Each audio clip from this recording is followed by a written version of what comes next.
Awaken to hair growth. Awaken to hair growth because there is possibility to get your hair back. Awaken to hair growth because we're not told that we're able to conquer and overcome alopecia. Awaken to hair growth because I want to be a positive light and beacon for you because I've healed my alopecia and now I help others do the same with different types of alopecia, men, women, children of all ages, of all races and ethnicities. Hello, everybody, and welcome back to the Alopecia Angel podcast, Awaken to Hair Growth. I am your host, Johanna Dullman, and today we are talking about tips to help you during stressful times that might create hair loss. So a lot of times people like to say alopecia is due to stress. And I will say that's a very, very small piece to the puzzle, to the overarching big picture of alopecia. Alopecia is like a 1,000-piece puzzle, and stress is just one little piece. And the thing about stress is that we can be overstressing ourselves in many ways. And it's not just one thing or another. It has a different taste to everybody. So for example, if I was going to taste, let's say a new recipe, and my brother and my sister taste it and my mom tastes it, we can all describe that dish differently. We can all have a different perspective on how it tastes like, if it's sweet, bitter, pungent, or if it's salty, or if it's spicy, or if it's this or it's that. And then of course, if we like it or not. And the same token, it happens with stress. And so these are some tips to help you understand stress a little bit more and then help you also focus on what you can do to mitigate the stress. So first and foremost, you want to focus on what you can control, because on what you can control gives you more control. Mind, body, and spirit, it gives you more control. So focus on everything you can control and then focus on the consistency, because once you're consistent, then there's less leeway for error, right? And for mishaps. And I say this because I've had alopecia areata. It was going into totalis. I reversed it. I healed it. But then I'm sure people are wondering, but then what happens if I have like a life event? And I've had my life events. I've gotten pregnant. I've had a pregnancy after alopecia. This is after I recovered. I had my full hair and I still have my full hair. I've moved several times and I still have my full hair.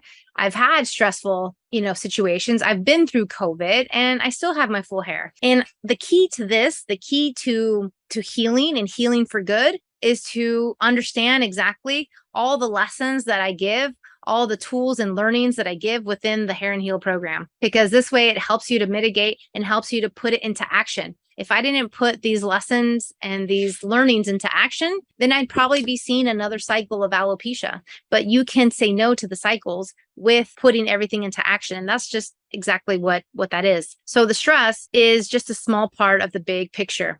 And understand that stress will always be there, whether it's good stress or bad stress, but stress is actually a good thing to an extent, right? Just like water is good for you, but drinking a full gallon of water in less than 2 minutes is not good for you. But drinking a gallon throughout the day is good for you. Does that make sense? So there's ways to balance things out. And so we want to balance out our stress. And I know a lot of you are under a lot of stress in general because of COVID, because of finances, because of work, because of remote situation, because of kids doing homeschooling, and because of numerous other factors that I can't imagine that I've heard from clients, but the list goes on. What can stress us out? But then again, it's also a mindset. If I know that, say, for example, waiting in line at the post office stresses me out, then maybe I do so first thing in the morning, or maybe, I have them pick it up, or maybe I do a courier service, or, maybe there's something else. If traffic at 4 p.m. stresses me out, well, then there are other options instead of me having to drive through traffic.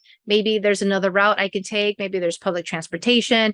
Maybe I can just eliminate that commute altogether. There are many options to mitigating stress and what causes us stress. Does that make sense? And so this is where I want your mind to think, because this is how I think. This is how I think when it comes to a problem, any problem, really. I try to circumvent and see how best and how efficiently we can get the results that we want to obtain without causing extra effort and time, but then also reducing the time in general to resolve the problem. So for example, in the Hair and Heal program, clients see hair growth, 90% of clients see hair growth in less than 8 weeks. Let me say that again. 90% of clients see hair growth in less than 8 weeks. And if you're losing hair, then the hair shedding stops anywhere from 4 to 6 weeks on average. And that's a beautiful thing, because once you stop the shedding, then you can go straight into the hair growth. And this is the key, because instead of waiting months, instead of trying a bunch of medications that we know is not going to work, this is actually giving you takeoff into hair growth so that you can continue to see it. And so understanding really how to mitigate it, how to understand it, and how to circumvent it is to the best of your ability is the best for you. And this is where consultations come in. This is where the evaluation comes in, so that I can speak to your specific problem, whether it's stress from one area or stress from another. But really, those are the three keys: understanding how to mitigate it, understanding and putting into action everything that you can put into control in your environment, because you can control many things, including your perspective on stress and your perspective on how you respond to stress and stressful events. You can. And so it doesn't mean you will have stress or high stress for a long period of times, but then it's also learning the tools and the lessons to lessen it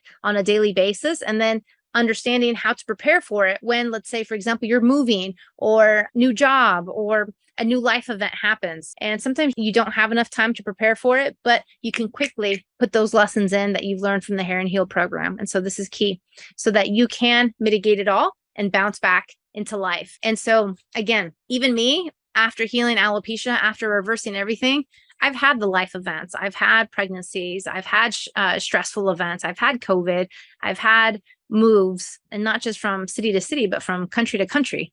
And still yet, even within all this stress, I'm able to mitigate the hair loss. I'm able to recoup and bounce back swiftly and in less time. And that's the idea. You know, it's not just to heal, but it's also to have these lessons lifelong, so that you don't have to experience hair loss in a devastating way at any point again in your life. And again, it takes education, action, but then also, remembering these things. And so this is key to your success. I look forward to speaking to you on the next podcast. Take care.